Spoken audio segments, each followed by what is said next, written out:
You don't have to agree with me, but I want to present a view of what is about to happen. So, our disruption has happened over the last decade. The future of our disruption, which is going to happen over the next 3 years, is going to be 6 or 7-fold. First, and don't misunderstand this, please, we will disrupt by taking news away from the city we are in. New Delhi will not be the center of news. This is a cold fact, and believe me, we are doing it even today. We control 80% viewership. The channels in Delhi have 20%. It's not about a geography. It's not about a mindset. Don't get me wrong, this is not my fundamental premise against Lutyens Delhi. But let me tell you this, for far too long, Indian television has lived in boxes. Boxes, I believe, that have been piled up as a sort of cushions for New Delhi to comfort the news industry of India. I have personally spent the last decade working out of a small newsroom in Lower Parel in Mumbai. And I'll tell you this, what have I learned? I have learned that being away from the national capital has allowed us the freedom to not only disrupt the system at will fearlessly, but also redefine the geography and horizons of the news viewer. So we will disrupt the news once again by taking the focus to places like Odisha, where 21 people in the ICU and dialysis ward of a hospital were killed, and it was a fleeting mention. We covered it for 3 days on our channel. We will disrupt the news once again by taking the focus to places like Bihar, where it has become an annual tradition for elected representatives of the people of an impoverished state to be grabbing goodies funded by the taxpayer. Remember, viewers, just look at last week and ask yourself fundamental fact, how many channels operating out of Delhi covered the story of Rocky Yadav? Rocky Yadav is the son of a politician, killed Aditya, 18-year-old boy, at gunpoint from the back of his car because he overtook his car. For some reason, this story didn't shake the hearts here. Is it because people felt that if you question Rocky Yadav, you'll be questioning a certain part of the establishment that you don't want to question at this point of time that is ruling in Bihar? Then you are a player, you're not a journalist. So, point number one, we will disrupt the news industry by taking news away from the national capital. Secondly, we will disrupt the news industry, and this is going to happen by creating a new center of news. We will ensure that despite the sheer volume and numbers, the national capital of India does not remain the news center for Indian journalism, because India needs to be defined beyond New Delhi, and the change makers, despite, also need to start growing out of the national capital. 17 major news channels of India serving the country are based in Delhi.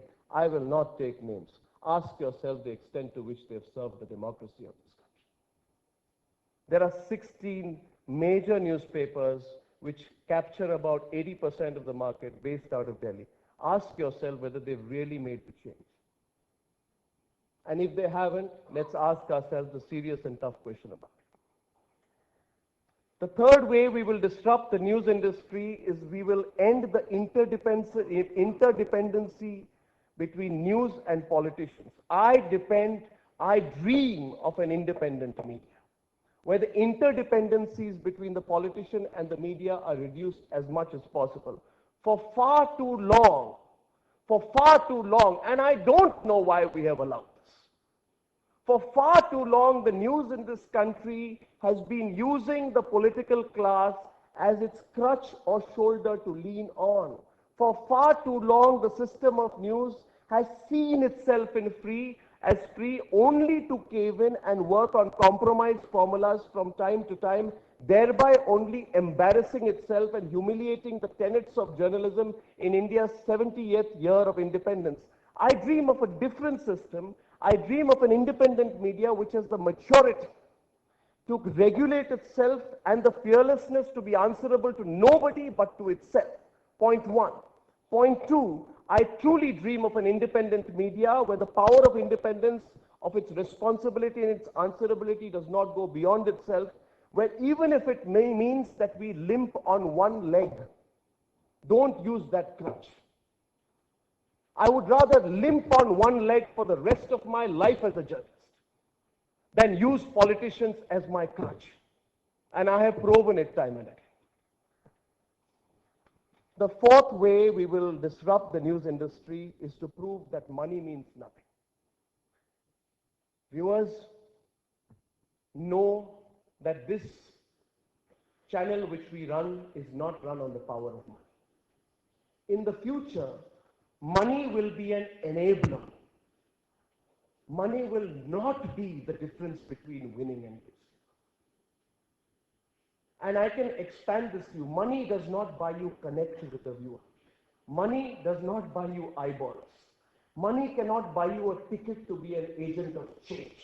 The courage of disruption and your own brand of journalism can make that change. But we live in India today where news is not consumed on television solely anymore. News is not consumed and increasingly in the future will be less consumed through your morning newspaper. In fact, your morning newspaper and your television set before bed become only the first agent of what the news has become. Consider this to understand. We are the second biggest community of smartphone users with 220 million users. The number of tablet users in India is 18.7 million. We have 462 million internet users. Our 3G and 4G users are 120 million. In only 24 months, we've increased that much. And Twitter has 313 million users in India. And the CEO of Twitter, who met me 6 months back, told me that they haven't even reached 1/3 of their potential. What does this mean for me as a journalist? It means that today is a glorious age where only content is king. I can't buy my way to your heart. I can't win by building distribution monopolies. I cannot win by paying more money and going on prime frequency and beating the hell out of someone who cannot afford the money, as happened in the past and was on a UHF or S band. In today's digitized age, everybody is on an equal platform. And we will be too. We will be too. Once we are on that platform, it is for you to choose, which means nothing can keep me away from it. The future of journalism is going to go through a quantum change when journalists like me begin to realize that nothing can stand between me and you. My relationship is with you. You may hate me, disagree with me. You have a right to confront me, question me. Throw stones in me, boycott me. But nothing can make sure that I don't reach you. Nothing. Certainly not money. That's a beautiful moment in our industry, when money ceases to matter and content is king.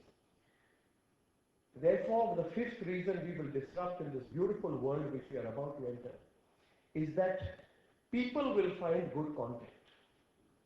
I believe that with avenues and seamless access to information that we have in our times when news is available and literally breaking on our fingertips at 140 characters on Twitter, content becomes supreme because it is more easy than before for people to just search and find you. Money, what can money do? Money can buy you infrastructure, but money cannot replace or buy good content, especially in the cluttered news space that we are in the midst of right now. People ask me, what about these big corporate groups? So much money they have. Media is going to be bottom up. Absolutely not. How can you? You spend all the money in the world. Will you know how to do a story? You invest thousands of crores. I challenge anyone. Come invest thousands of crores. But between me and my viewer, there is one camera and my viewer is on the other side. Prove to me that your thousands of crores will find a greater connect between you and the viewer. It will rather be an impediment. It will not be an enabler. And the last part, which I want to share with you, because we are on the edge of a massive independent media revolution. Things are about to change, ladies and gentlemen. And I hope I meet you 6 months from now and you realize what I'm talking about. Sometimes before the storm, it appears a sense of tremendous calm. In my industry today, there is boredom. More of the same. But believe me, this is a mirage. Things are going to change in a way people will not recognize again. Believe me, what will happen in this country? if a group of content creators takes the power of media into its hands and says, we know how to do journalism, and we owe it to nobody and nowhere to find a connect with our viewers. That's when journalists and content creators will become independent. The churn has started. People are thinking the revolution is about to come.